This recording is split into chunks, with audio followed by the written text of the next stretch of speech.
வடமாநில தொழிலாளர்கள் அப்படிங்கிறவன் அவனுக்கு இங்க வாக்குரிமை கிடையாது. அவன் இங்க வந்து வேலை செய்ய வந்திருக்கான். வேலை செய்ய வரவனே கல்லால எடுத்து செங்கலால ஒருத்தன் அடிச்சு கொலை செய்யறான். ஒரு வயது மூதாட்டியை வந்து கற்பழிப்பு பண்ணி கொள்றான். ஒரு 2 வாரத்துக்கு முன்னாடி வந்து பாத்தீங்கன்னா ஒரு 5 வயசு குழந்தைங்க, சின்ன குழந்தைய வந்து பாலியல் ரீதியா இது பண்ணி அவனை போக்சோ இதுல கைது பண்ணிருக்காங்க. எதுவுமே செய்தியில வந்து பெரிய அளவு பேசப்படுறது இல்லைங்க.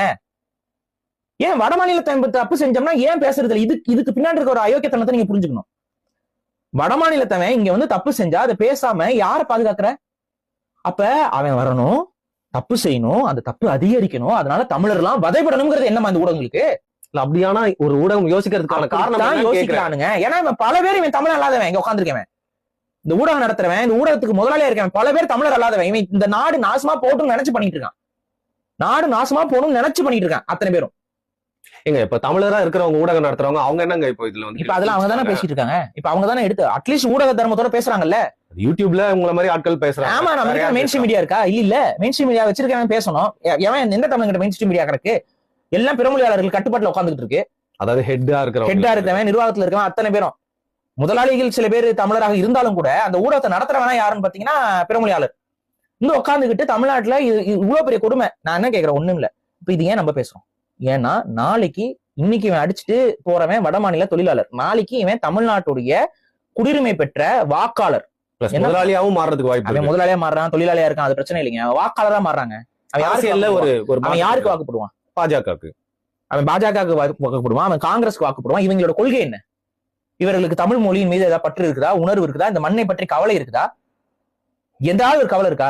அதாவது நம்ம வெளியில இருந்து வந்திருக்கோம், இவன் இந்த உள்ளூர்காரன், இவன் அடிச்சு கொன்னா நாளைக்கு நமக்கு பிரச்சனை வருங்கிற அளவுக்கு அவனுக்கு பயமாவது இருக்கா? சட்டத்தின் மீது பயம் இருக்கா?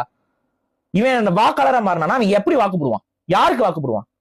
இதன் மூலமாக தமிழர்களுடைய ஒட்டுமொத்த அரசியல் எதிர்காலமே நாசமா போகாது. நீங்க எல்லாரும் இன்னைக்கு என்ன பாக்குற, என்னங்க கொஞ்சம் பேரு, இன்னும் 6 லட்சம் பேரு.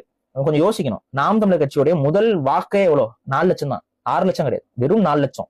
இப்ப நீங்க யோசிங்க, 6 லட்சம் பீகாரிகளுக்கு வாக்கு கொடுத்தா நாளைக்கு ஒரு பீகாரி நாம் தமிழர் கட்சியை விட முதல் எலெக்ஷன்ல வாக்கு அதிகமா வாங்கி, அதாவது இவங்களோட வெற்றியை வந்து பாதிக்கிற அளவுக்கு கூட இருக்கும். அது நான் தான் சொல்றேன்ல, 2016 தேர்தலில் நாம் தமிழர் கட்சி வாங்கிய வாக்குகள் வந்து 4 லட்சத்தி சொச்சம்.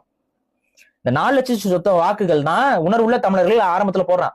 இப்ப நான் கேட்கறது என்னன்னா, நாளைக்கு ஒரு பீகாரி நாளைக்கே ஒரு கட்சி ஆரம்பிச்சு இந்த பீகார்காரங்களுக்குலாம் நான் வாக்கு வாங்கிட்டு வரேன் அப்படின்னா 6 லட்சம் பேருக்கு குடியுரிமை கொடுக்குறாங்க அப்படின்னா அந்த 6 லட்சம் வாக்கு அந்த பீகாரிக்கு வருமா வராதா? கண்டிப்பா வரும். அவன் ஒரு தமிழ் தேசிய வாக்காளர்களோட அதிகமான வாக்க எடுத்தவனே வாங்குவான். கரெக்டா? உதாரணத்துக்கு திருப்பூர்ல நிக்கிறாங்கன்னு வச்சுக்கோங்க. இப்ப வந்து நார்த் இந்தியன்ல ஒரு வேட்பாளர் நிக்கிறாரு. நான் கேக்குறேன், இன்னைக்கு சிட்டிங் எம்எல்ஏ கவுன்சிலர்ஸ் இந்த சென்னையில அது என்னது சவுகார்பேட்டை யாரு? நார்த் இந்தியன்ஸ் தான். அப்ப